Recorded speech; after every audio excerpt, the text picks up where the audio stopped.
So go ahead. So you're gonna sit back down. No. No. Remove her.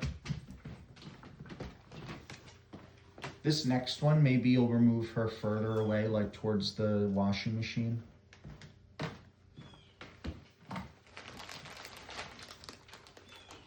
If you don't like this, just so you know, go ahead. No. If you don't like that, as soon as she approaches, you could say no and remove her. Because the last couple of times, go back, the last couple of times she stayed where she is now, like she stayed back and she comes over when you sit. Yeah. So because there's a delay, you could, go ahead and say no. No. Because there's a little delay, you could say no as soon as she approaches you. If you're like, no, I don't even want you coming over to me when I'm at the table. Okay? Yeah. So like go back to the table. So this time, as soon as you sit, you're going to say no and like body block her. Go ahead right now. No. Yep, and then just remove her. Yep. So you stopped her with your body because you like got up and said no right away. So she stopped in her tracks and then you remove her. So go ahead. So do that one more time. Oh, she's coming. No. No. So this time she's like, wait, what? That's okay. Good. Just pull her. Yep. Just pull her along. Okay. Now let go of her. Go back to sit. Let's see what she does here. She's coming. No. No. Yep. Keep going, keep going, keep going. Good. Let go of her, go back.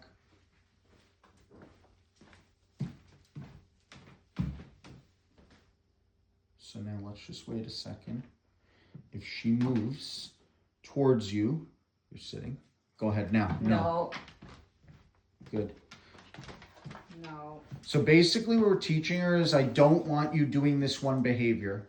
I'm not telling you go to your bed when I'm sitting at the table or I'm cooking at the counter. I'm just saying I don't want you to do this specific behavior in this context. Okay. Rather than go to your bed and stay there until I release you. Or sit and lay down next to my feet at the table and then I'll give you the food that you want so much.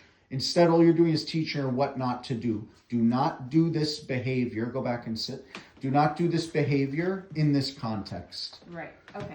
And ideally, what we'd like is what's happening now. Now, she might get up and try again.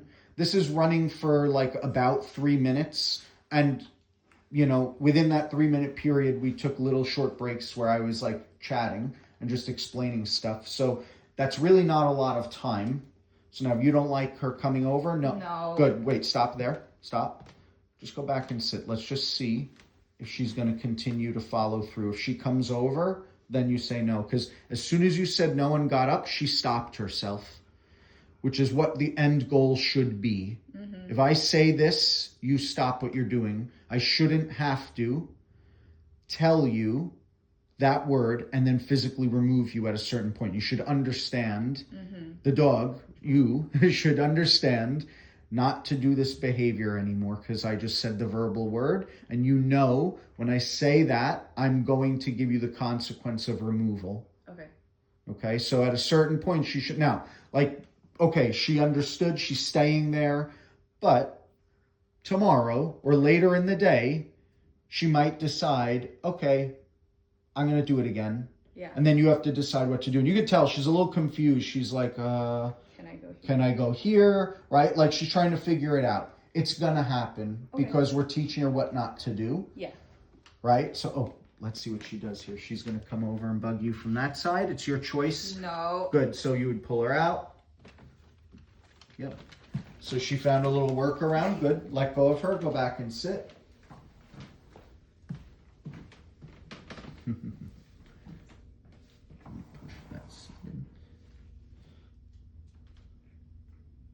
She's like, so like this is where this type of like training is important, where I'm just telling you, don't do this. You're free to do whatever else you want. Go on the couch over there. Go lay down on your dog bed. Go play with a toy. Go chew on something. Yeah. Like whatever you want, but don't bug me at the table. Okay, got it. So you haven't even started eating yet. Like that's what's funny. Like we haven't even added, like the food's on the table, but you haven't even started to eat. So once you Once you start adding the food in, like actually chomping on something, she's going to do it again. She's trying to figure it out. So I'm going to give her a little room here so she does it. Go ahead. Oh, okay. If she lays down, that you don't care about, right? Yeah. Okay, cool. Good. So that's good. So we haven't added in the food where you're actually consuming it. So that, because of just she naturally knows food or you sitting at the table means she's going to get something, your first step was doing it without actually consuming the food. The next step here is going to be we need to consume the food now because we know for sure she's going to be hearing the Ziploc bag open, hearing you chew on the apple or chewing on whatever it is that you're going to eat. So that's going to be another thing that's going to make her be like, ooh, wait, I could come over. Yeah. Not to mention the smell of the food, but she's going to know it's there Yeah. anyway because she's going to know the routine of you grabbing something out of the fridge or from the counter and bringing it to the table. So that was good. So if you want, you can do that. You can, because now she's under the table. So let's see what she does. She's looking over. Okay, right away. No. No. My mouth is. That's okay. Good. So now, like all of a sudden, everything was good, and now we added that little piece in, and now all of a sudden, what happened? Failed, right? Mm-hmm. So go back and sit. And go ahead and eat again. She's busy. Does she get allergies in between her toes sometimes or no? Yeah? Okay. Well, that and we have pine trees, so the sap. Oh, the sap. Yeah, that's the worst for that coat. Oh, No. Yeah. There's probably some sap in her pod. yeah, from zooming around before. Mhm. Go ahead and eat another piece. And like, you can even make it more dramatic where she hears, yeah.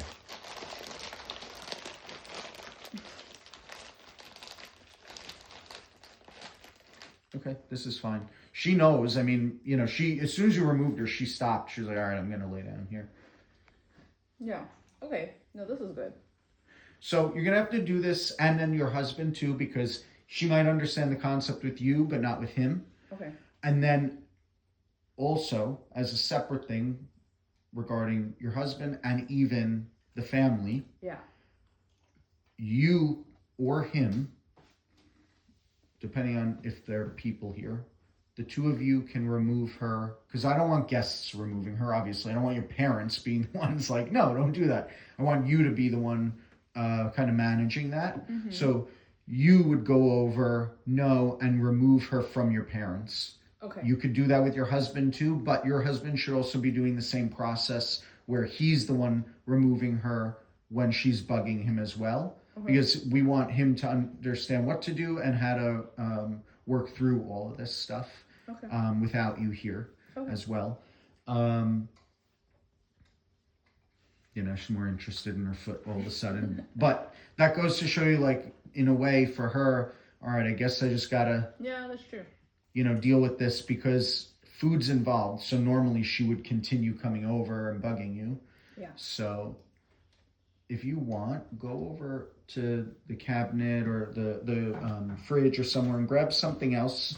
Maybe just like to see if she'll be like, oh, wait, what are you doing? What are you getting? And she might end up coming over again. Yep, she knew that sound. Yeah.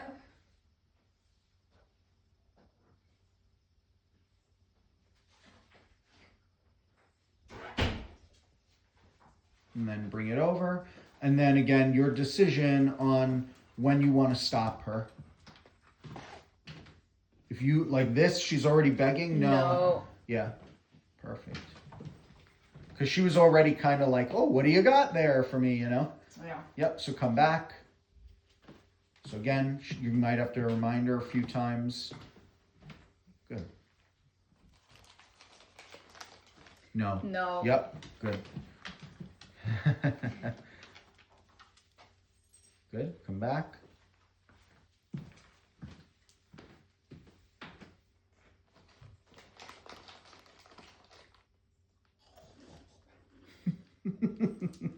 So let's see what she does here. She's giving me the tea. Hi, what's up? You gave me a little smile. She's like, I guess I'll just come over to him. Yeah. Which is also okay like, just pretending like your husband was here and I was in his role for a second. She comes over and does this, and I was just in the room or like, on the couch or whatever. Yeah. Okay, that's fine too. Like, that's in play because you're not coming over and begging, Yeah. right? So this is all fine right Yeah. now. Like, I don't care. Like, that's my point about why I was saying we don't need to teach her what to do. We could just tell her, no, don't do that behavior, but you're allowed to do everything that you normally would in the house when there's no food involved. Lounge around, look out the window, go on the couch, go on your dog bed, play with your toys, whatever you want. Lay under the table for all I care. It doesn't matter to me. Yeah. Just don't bug me at the table for the food. Yeah. No, that makes sense. Same thing at the counter. I would do this too. Okay. Okay? I'm just going to let it run a little just to see. So eat something just because she's there. So if she does that, you can also decide, if she left to come get food, you can decide to get up and remove her in that direction if you needed. If you had to, you can move her in that direction. If you were sitting on this side of the table. So you don't have to bring her in the same direction each time.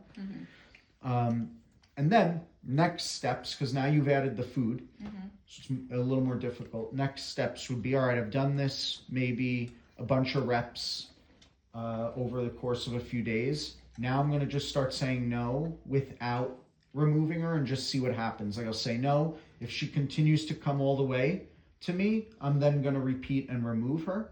But if I say no and she stops on her own or leaves on her own, great. That's like what the end goal should eventually be. So she understands no means stop what you're doing or even remove yourself.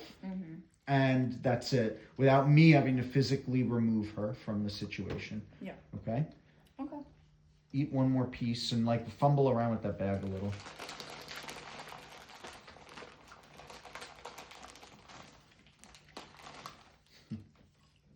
Okay, great. Wow. That was good.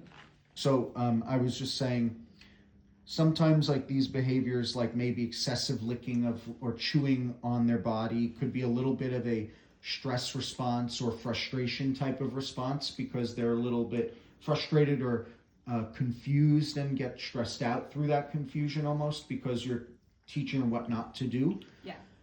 As long as it's not becoming obsessive, I would allow it to play out because the only other option, like I was saying a second ago, is like what you were doing before, is rewarding her to do the right behavior, going to a bed or just being quiet under the table.